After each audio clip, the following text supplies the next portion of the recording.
सकट चौथ व्रत की बहुत बहुत शुभकामनाएं फ्रेंड्स। आज की वीडियो में मैं आपको सकट चौथ व्रत की कथा सुनाऊंगी। आप चौकी लगाकर वहां पर गणेश जी को विराजमान करके कथा सुन सकते हैं, या आप चाहें तो कोई भी थाली या प्लेट ले सकते हैं, या फिर सीधा जमीन को साफ करके उसके ऊपर स्वास्तिक बनाकर भी कथा सुन सकते हैं। थोड़े से हम साबुत तिल लेंगे, तो यहाँ पर सफेद साबुत तिल हमें लेने हैं। 1 लोटा हमें जल लेना है।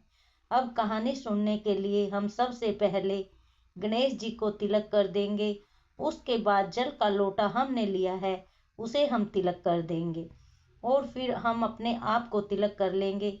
जो भी कहानी सुन रहे हैं उन सबको आप तिलक कर दीजिए। तिलक करने के बाद हम हाथ में तिल के दाने और चावल के दाने लेंगे और फिर सकट चौथ की व्रत कथा शुरू करेंगे। एक बार एक गांव में एक बुढ़िया रहती थी। वो बुढ़िया बहुत ही गरीब थी। बुढ़िया का एक बेटा था। बेटा गांव के लोगों के जो भी पशु थे उनको चरा कर लाता था और उनकी चराई के बदले में जो भी उसको पैसे मिलते थे उसी से बुढ़िया और उसके बेटे का गुजारा होता था। बेटा सुबह चला जाता था और गाय भैंस चराने के बाद शाम को ही घर में आया करता था। इसी तरह से दिन बीत रहे थे। एक दिन जब बुढ़िया का बेटा पशु चराने के लिए जंगल जा रहा था, तब उसकी चाची ने उसे रोक लिया। उसने कहा कि बेटा, तुम तो सारा दिन मेहनत करते हो, सारा दिन जंगल में धूप में सारे पशुओं को चराते हो और तुम्हारी माँ घर में पकवान बना बना कर खाती है। अब लड़का बोला कि मैं ऐसे तो यकीन नहीं कर सकता। मेरी माँ ऐसा नहीं कर सकती। जब तक आंखों से न देखूं मान नहीं सकता। वह बोली, अगर तुझे यकीन नहीं है तो आज तू अपने घर में थोड़ी देर पहले आ जाना। तुझे अपनी आंखों से ही सब दिखाई दे जाएगा। अब लड़के ने सोचा, चलो ठीक है, देखने में क्या बुराई है। अब उस दिन बुढ़िया का बेटा थोड़ी देर जल्दी अपने घर आ जाता है। उस दिन सकट चौथ का व्रत था। बुढ़िया अपने बेटे के लिए सकट चौथ माता का व्रत किया करती थी। बुढ़िया तिलकुटा बना रही थी। अब जैसे ही बेटे ने देखा कि माँ तो तिल के लड्डू बना रही है, बेटे ने सोचा कि मेरी चाची ताई तो सब ठीक कह रही थी। मैं तो सारा दिन घर से बाहर रहता हूँ, मेहनत करता हूँ और यहाँ पर पकवान बना बना कर खाए जाते हैं। मेरे लिए रखना तो दूर, मेरे को तो बताती भी नहीं है। लड़का बोला कि माँ, मैं तो घर छोड़ कर जाऊंगा। बुढ़िया बोली, बेटा क्या बात हो गई? वह बोला, मैं तो सारा दिन मेहनत करके पैसे लाता हूँ और तुम पकवान बना बना कर खाती हो और ना ही मेरे लिए रखती हो और ना ही मुझे बताती हो। मैं तो घर छोड़ के जाऊंगा। बुढ़िया समझ गई कि इसके तो कान भर रखे हैं, इसको सिखाया गया है, यह नहीं मानेगा। बुढ़िया बोली, ठीक है बेटा, अगर तू घर छोड़ के जा रहा है तो तू यह तिल और चावल के दाने ले जा। मैंने तो संकट चौथ का व्रत किया था, तेरे लिए व्रत करती हूँ, फिर भी तेरे को यकीन नहीं है तो तू यह तिल के दाने ले जा और जहां भी तुझ पर मुसीबत आई, कष्ट आई, यह तिल के दाने वहां पर बुकेर देना और बैठ जाना। अगर मैं तेरे लिए व्रत करती हूँ तो मुसीबत टल जाएगी और नहीं तो फिर झूठी साबित हो जाएगी। लड़का बोला, ठीक है। वह तिल चावल के दाने लेकर चला जाता है। बेटा घर से निकल गया। अब घर से निकलकर जंगल में चला गया। जंगल में जाने लगा तो सामने उसे 2 शेर दिखाई दिए। अब शेर को देखकर बुढ़िया का बेटा डर गया। बुढ़िया के बेटे ने सोचा कि ये दोनों तो मेरे को खाएंगे। अब मुसीबत में उसे माँ की याद आई। किसी को जब भी मुसीबत होती है तो माँ की याद आती है। माँ की याद आते ही तिल याद आ गई। तिल लेकर बुरक के बैठ गया। बोला कि सकट चौथ माता, अगर मेरी माँ ने मेरे लिए सकट चौथ के व्रत किए हैं तो यह शेर भाग जाए और मुझे रास्ता दे, नहीं तो आज मेरा मरना तय है। अब सकट चौथ माता की कृपा से दोनों शेर भाग गए और उसको रास्ता मिल गया। अब वह आगे चला। आगे उसको एक सांप मिला। सांप उसकी तरफ जिधर भी वो जाए उधर ही आ रहा है। तो उसने फिर तिल चावल के दाने निकाले और अपने चारों तरफ डाल कर बैठ गया।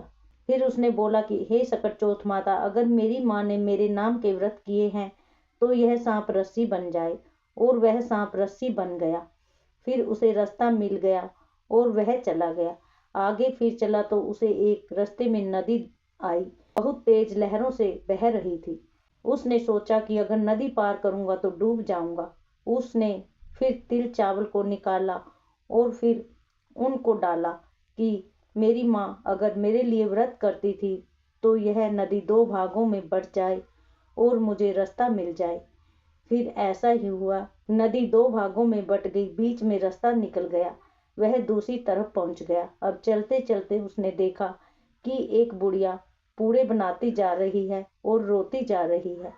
वह बोला कि हे बुढ़िया माँ, आप रो भी रही हो और पूड़े भी बना रही हो, क्या बात है? वह बोली, बेटा कुछ नहीं, आज मेरे बेटों को होई में बिठाया जाएगा। यहाँ के राजा का असूल है कि हर साल किसी न किसी घर से एक बच्चे को लेकर जाता है। उसका आखिरी दिन है आज, इसलिए मैं उसके लिए पूड़े बना रही हूँ ताकि उसको कुछ अच्छा खिला सकूं। और रो इसलिए रही हूँ कि आज मेरे बेटे का आखिरी दिन है, वह कल आवा में बिठाया जाएगा। वह बोला कि अगर आपके बेटे की जगह मैं बैठ जाऊं तो आप मुझे पूड़े खिला देना। वह बोली, क्यों, किसी की आई में कोई जाए? वह बोला, नहीं, मुझे पूड़े खिला दो, मैं जाऊंगा। बुढ़िया ने उसको पूड़े खिला दिए और वह उसके घर जाकर सो गया। सुबह राजा के सिपाही बुलाने आए और बुढ़िया कभी खुंडी खड़काए, कभी बर्तन खड़काए। बुढ़िया कैसे उस लड़के को उठाए, उसका मन नहीं किया, बस ऐसे ही इधर उधर घूमती रही। लड़का आवाज सुन के उठ गया और बुढ़िया का बेटा जग के बैठ गया और बोला कि मैं चला जा रहा हूँ। अब वह चला गया, आवे में बैठ गया। आवे में बैठने के बाद अपने चारों तरफ उसने तिल चावल डाल लिए और सकट चौथ माता से प्रार्थना की कि मेरी माँ ने मेरे लिए व्रत किए हैं तो हे अग्निदेव, मैं नहीं जलूंगा, और अगर नहीं करती थी तो मैं जल कर मर जाऊंगा। अब सब बोले कि 6 महीने में आवा पकता है, अब की बार तो तीसरे दिन ही पक गया।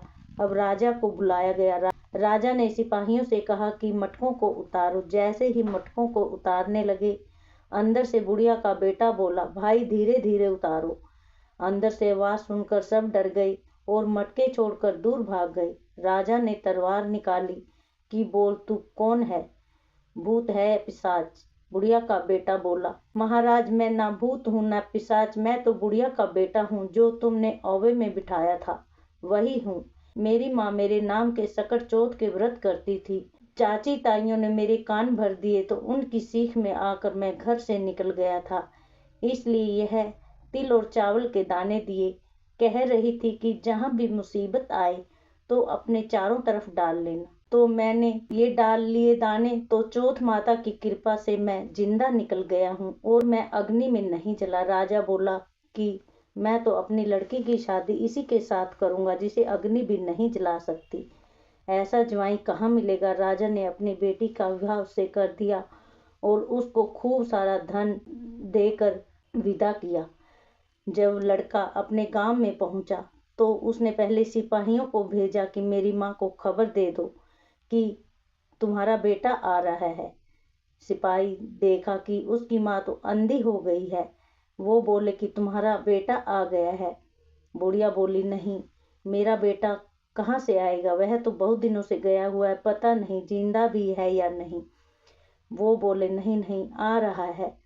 अब उसने कहा कि मैं लोहे की अंगिया पहनती हूँ, अगर उसमें से दूध जाकर उसकी मूछ भीगेगी, उसके मुंह पर जाएगी तो वह मेरा बेटा है। बुढ़िया ने लोहे की अंगिया पहनी और दूध की धार सीधी बुढ़िया के बेटे के मुंह पर लगी और मूछ भीग गई। सारे गांव में हल्ला मच गया कि बुढ़िया का बेटा आया है।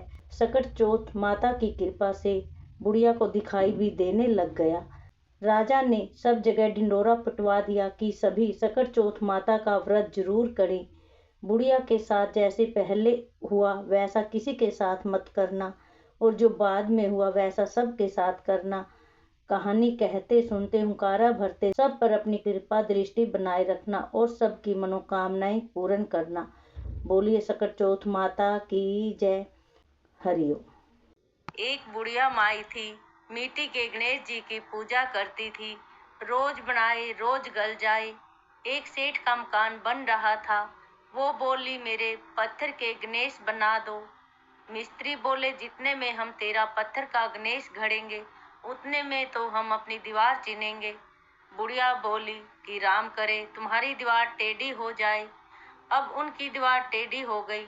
वो चिने और ढा देवे, चिने और ढा देवे। इस तरह करते करते शाम हो गई। शाम को सेठ आया। उसने कहा, आज कुछ भी काम नहीं किया। वो कहने लगे कि एक बुढ़िया आई थी, तब से यह दीवार टेढ़ी ही बन रही है। वह कह रही थी कि मेरे गणेश बना दो, तो हमने नहीं बनाए। अब तो सेठ ने बुढ़िया माई को बुलवाया और सेठ ने कहा कि हम तेरे सोने के गणेश घड़ देंगे, हमारी दीवार को सीधी कर दे। सेठ ने बुढ़िया के सोने के गणेश बनवा दिए और दीवार भी सीधी हो गई। जैसे सेठ की दीवार सीधी करी, ऐसे सबके काम सिद्ध करना गणेश जी महाराज कहते सुनते हुंकारा भरते के सबके कार्य संपूर्ण करना। बोलिए श्री गणेश महाराज की जय। विघ्न हरन मंगल करण, मंगल मूल सुजान, कहत अयोध्या दास तुम देव अभय वरदान। जय श्री गणेश महाराज की जय। We don't have the land to build.